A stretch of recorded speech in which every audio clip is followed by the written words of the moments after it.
कुकू अपने घर से निकला ही था कि उसे जग्गू कौवा और कीकी मिल जाते हैं। वो सब दोस्त बरगद के पेड़ के नीचे बैठ जाते हैं। कुकू, बहुत मजा आएगा, चलो बूढ़ी फाख्ता को तंग करने जाते हैं।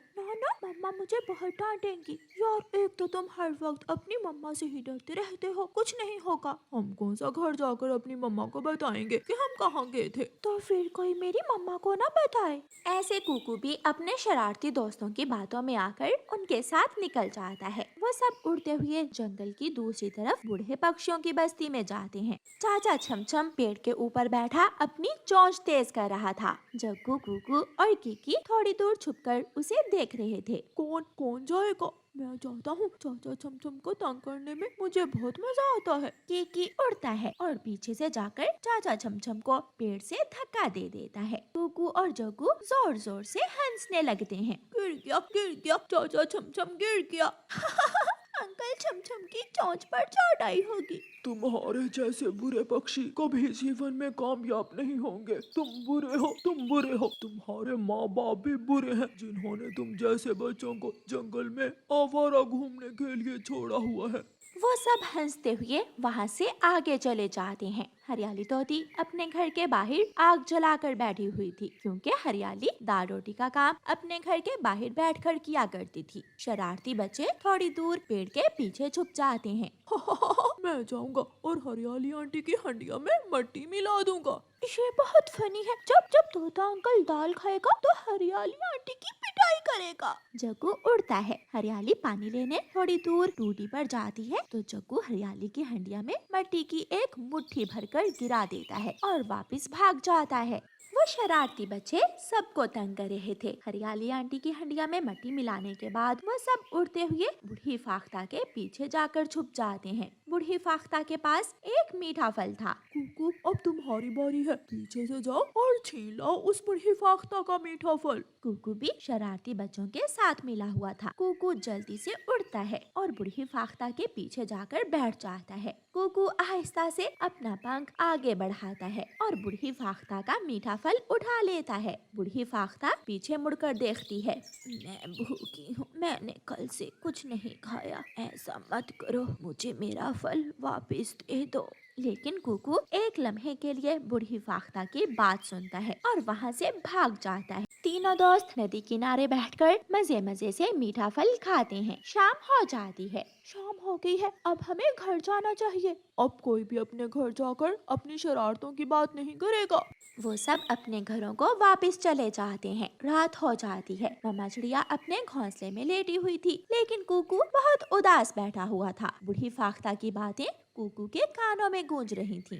मैं भूखी हूँ, मैंने कल से कुछ नहीं खाया। ऐसा मत करो, मुझे मेरा फल वापस दे दो। कुकू जोर जोर से रोने लग जाता है। कुकू बेटा, क्या हुआ है? मम्मा, मुझसे भूल हो गई। मैं शरारती बच्चों की बातों में आकर बहुत बड़ी गलती कर बैठा हूँ। फिर कुकू अपनी मम्मा को सारी बात बताता है। मम्मा, वो बूढ़ी फाख्ता माँ बहुत रोई, मुझे आवाजें दी, लेकिन मैंने उसकी एक ना सुनी। बेटा, अगर गुनाह करने के बाद गुनाह का एहसास हो जाए और पक्षी अपना दिल साफ कर ले तो ऊपर वाला भी माफ कर देता है। आपको ऐसा नहीं करना चाहिए था। मम्मा चले, हम बूढ़ी माँ जी को खाने को कुछ दे आते हैं।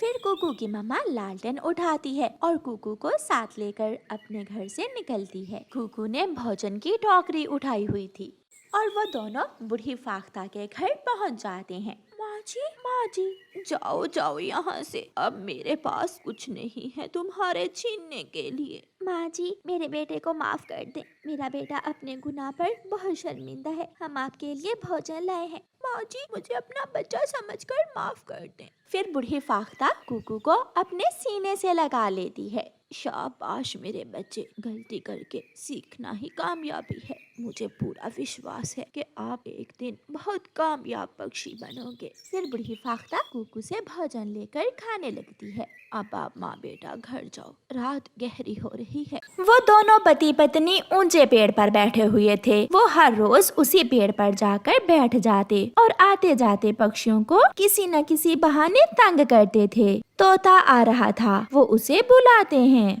कौवो, क्या बात है? आपने मुझे क्यों आवाज दी? तुम्हारी पत्नी नदी पर गई है, वो तुम्हें नदी पर बुला रही है। मिट्ठू नदी की तरफ भाग जाता है और दोनों कौवे हंसने लग जाते हैं। अब ये नदी पर जाकर अपनी पत्नी को ढूंढेगा। कालू कालू देखो देखो, वो बूढ़ी चिड़िया आ रही है। वो चिड़िया भी उन कौवों के पास आकर बैठ जाती है। कौवो, मैं रानो चिड़िया की माँ हूँ। मुझे पहाड़ों वाले जंगल में जाना है। क्या आप मुझे पहाड़ों वाले जंगल का रास्ता बता देंगे? हाँ हाँ, क्यों नहीं, हम तो बैठे ही यहाँ रास्ता बताने के लिए हैं। आप यहाँ से दाएं जाएं, उधर नदी की दूसरी तरफ है पहाड़ों वाला जंगल। फिर वो बूढ़ी चिड़िया कौवों के गलत बताए हुए रास्ते की तरफ उड़ जाती है। अब तो मरेगी ये बूढ़ी चिड़िया, उड़ते उड़ते थक जाएगी, मगर इसे पहाड़ों वाला जंगल नहीं मिलेगा।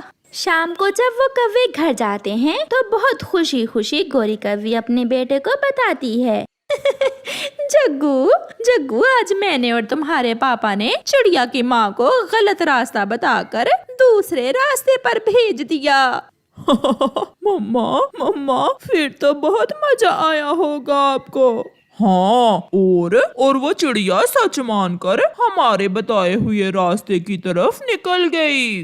माँ, आप इतनी रात को क्यों आई हैं? इतना समय कैसे लग गया रास्ते में? मैं बहुत थकी हुई हूँ बेटी। वो दुष्ट कौवे बहुत बुरे हैं। उन्होंने मुझे गलत रास्ते पर डाल दिया था। मैं बहुत मुश्किल से पूछ कर यहाँ तक पहुँची हूँ। कुछ पक्षी बहुत बुरे होते हैं माँ। कुछ दिनों बाद कौवा और कौवी फिर से उसी पेड़ पर बैठे हुए किसी न किसी को तंग करने का प्रोग्राम बना रहे थे। जग्गू कौवा घर में अकेला था। वो खेलने के लिए बाहर निकलता है तो पेड़ की एक बड़ी शाख से टकरा जाता है। वो गिर जाता है। चिड़िया, कबूतर और तोता वहाँ आ जाते हैं।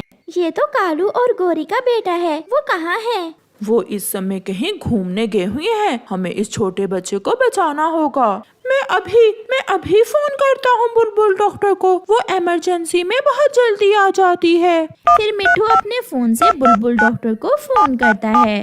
बुलबुल डॉक्टर, जल्दी से पहाड़ों वाले जंगल में आए। एक छोटे पक्षी के चोट लग गई है। आप फोन रोकने की कोशिश करें, मैं अभी आती हूँ, मगर मैं किस जगह आऊँ? बेरी के बड़े पेड़ के पास। आप जल्दी से आ जाएं। मिट्ठू, क्या कहा बुलबुल ने? वो आ रही है। बुलबुल दवा लेकर अपने घर से निकलती है। उसे दूसरे जंगल से आना था। सामने बैठे हुए गोरी और कालू के पास आकर बुलबुल रुक जाती है। कौवो, मुझे पहाड़ों वाले जंगल में बेरी के पेड़ के पास जाना है। क्या आपको मालूम है कि बेरी का पेड़ किस दिशा में है? बेरी का पेड़? वो तो तुम पीछे छोड़ आई हो मोटी बुलबुल। जल्दी में मैंने ध्यान ही नहीं दिया होगा। मुझे जल्दी जाना होगा।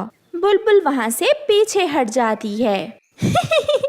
अब पूरे जंगल में मोटी बेरी का पेड़ ढूंढती रहेगी। फिर कौवा और कौवी हंसने लग जाते हैं। गोरी, अब घर चलें। आज इतना ही मजाक काफी है। जग्गू घर में अकेला है। फिर वो दोनों शरारती पति पत्नी वहाँ से उड़ते हैं। बेरी के पेड़ के पास पक्षी इकट्ठे थे। उन्हें देखकर कौवा और कौवी भी वहाँ चले जाते हैं। क्या हुआ? क्या कोई खाने वाली चीज बांट रहा है?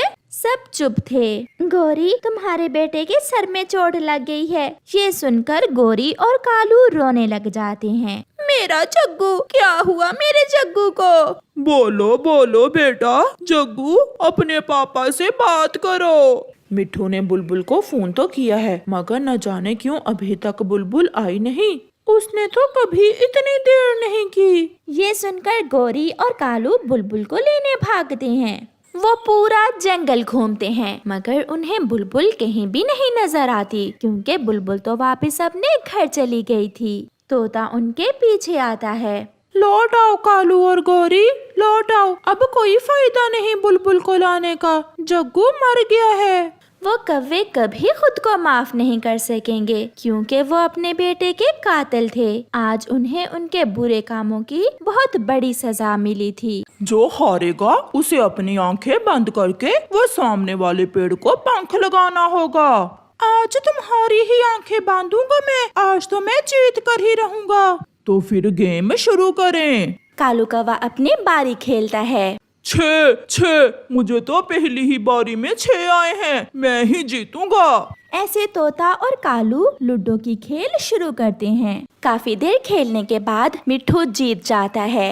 मेरी सारी गोटियां घर के अंदर है, अब तैयार हो जाओ। तुमने चीटिंग की है, मैं नहीं मानूंगा। बताओ बताओ, क्या चीटिंग की है मैंने? तुम हार गए हो। फिर मिट्ठू तोता कालू की आंखों पर पट्टी बांध देता है। चिड़िया और कबूतर भी वहाँ आ जाते हैं। आज कालू हार गया, आज कालू हार गया। कालू ध्यान से, किसी पेड़ से ना टकरा जाना। अपनी चोंच बंद करके बैठो। कबूतर, मैं बहुत गुस्से में हूँ। फिर कालू उड़ता है। कालू उस पेड़ की तरफ जाने की बजाय दूसरी दिशा में उड़ना शुरू कर देता है, जिसे देखकर सब हंस रहे थे। कालू कालू पीछे हटो, अपनी दाईं तरफ जाओ। कौवा कभी इधर तो कभी उधर। मैं कहाँ हूँ मैं? कुछ बताओ भी। ऐसा कहते हुए कालू अपनी आंखों से पट्टी हटा देता है। मैं नहीं खेलूंगा लूडो आज के बाद, मैं थक गया हूँ। कौवा वहाँ से भाग जाता है। अगर मैं हार जाता तो कालू कभी भी मुझे ऐसे ना जाने देता। कालू, लग रहा है आज तुम हार के आए हो मिट्ठू से। उस मोटी चोंच वाले को हर बार 6 आए थे। पहले तो मैंने अपनी 2 गोटियां घर के अंदर कर ली, मगर फिर वो जीत गया। कालू जी, मुझे भी लूडो ले दो, हम रात को घर में खेला करेंगे। लेने की क्या जरूरत है? उस मोटी चोंच वाले मिट्ठू की ही चुरा लाता हूँ मैं रात को। ये हुई ना बात, मेरा सुंदर पति। रात को चिड़िया, कबूतर और मिट्ठू के घर में लूडो खेल रहे थे। मुझे 4 दाने आए हैं। जो भी कर लो चिड़िया, मैं ही जीतूंगा। सबको कालू ना समझो। मिट्ठू, तुम हारोगे, जरूर हारोगे। अभी खेल रहे हैं, आवाज आ रही है उन सब की। जैसे ही ये सब सोएंगे, हम लूडो चुरा कर भाग जाएंगे। आहिस्ता बोलो कालू। हार गई चिड़िया, हार गई चिड़िया, हार गई। मैं तो जब भी आपसे खेलती हूँ मैं हार ही जाती हूँ। अब कल हमारे लिए भोजन तुम लेकर आओगी। अब मैं तो थक गई हूँ, बहुत नींद आ रही है। मुझे भी। फिर वो सब सो जाते हैं। कालू, सो गए, सब सो गए, जल्दी से जाकर लूडो चुरा लाओ।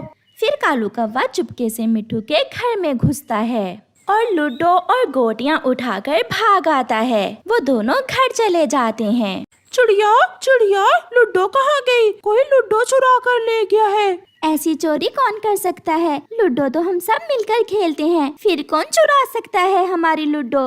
कौवा ही ऐसा कर सकता है। नहीं यार, वो तो हमारे साथ ही खेल लेता है, ये जरूर कोई बाहर का पक्षी होगा। फिर चिड़िया और मिट्ठू बुलबुल के पास जाते हैं। बुलबुल, आपके पास हमारी लूडो तो नहीं है? नहीं, मुझे तो लूडो खेलने ही नहीं आती, मैं लूडो का क्या करूँगी। फिर चिड़िया और मिट्ठू को गोरी एक पेड़ पर बैठी हुई नजर आती है। वो उसके पास जाते हैं। गोरी, कहाँ है हमारी लूडो? लूडो? कौन सी लूडो? मैं और कालू तो अभी अभी सोकर उठे हैं, हमें क्या खबर है तुम्हारी लूडो की। चलो मिट्ठू, घर चलते हैं। रात फिर से हो जाती है। कालू, चलो एक बारी लूडो की खेलें। पहली बारी मेरी, पहले गोटी मैं चलाऊंगा। फिर गोरी और कालू लूडो खेलने लगते हैं। चलो दोस्तों, अगर हमारी लूडो कौवों के पास हुई तो इस समय वो जरूर छुपकर खेल रहे होंगे। फिर वो सब दोस्त कौवों के घर जाते हैं। वो जाकर बाहर बैठ जाते हैं। कौवों की आवाजें आ रही थीं।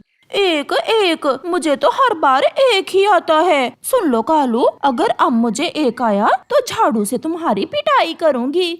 सब पक्षी अंदर आ जाते हैं। कौवा और कौवी हैरान हो जाते हैं। आप सभी यहाँ कैसे? कालू, हमसे खेलते हो, आंखें ही बांधते हैं हम तुम्हारी। अब तुम गोरी से झाड़ू भी खाओगे। कालू, लूडो चुराने की क्या जरूरत थी? तुम सीधे से कह देते, हम लूडो लेकर तुम्हारे घर आ जाते और यहाँ सब मिलकर खेल लेते। मैंने कहा था कालू से, मगर कालू चुरा लाया। कौवा बहुत शर्मिंदा था। हाँ, गोरी ने तो कभी चोरी नहीं की, मैं ही चोर हूँ। गोरी, अब तुम पिलाओगी हमें चाय और सब मिलकर खेलेंगे लूडो। लूडो चुराना मुझे महंगी पड़ गई। फिर वो सब हंसने लग जाते हैं।